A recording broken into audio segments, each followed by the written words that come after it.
అందుకే మొన్న సరెండర్ అయిన దేవ్జీ కావచ్చు, దామోదర్ కావచ్చు, చంద్రన్న కావచ్చు, సుజాతక్క కావచ్చు, రాజిరెడ్డి కావచ్చు, మిగతా వాళ్ళందరూ కూడా సెంట్రల్ కమిటీ మెంబర్స్ తో కొద్ది రోజుల క్రితం నేను సుదీర్ఘంగా చర్చలు జరిపిన.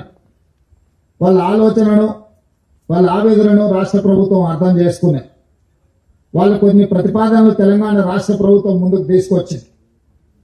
ఈ రోజు మేము మిగతా సెంట్రల్ కమిటీ మెంబర్స్ తో గాని గణపతితో సహా ఈరోజు ఇంకా అజ్ఞాతవాసంలో జీవిస్తున్న కీలకమైన నక్సలైట్లకు మేము సమాచారాన్ని చేరవేస్తాము.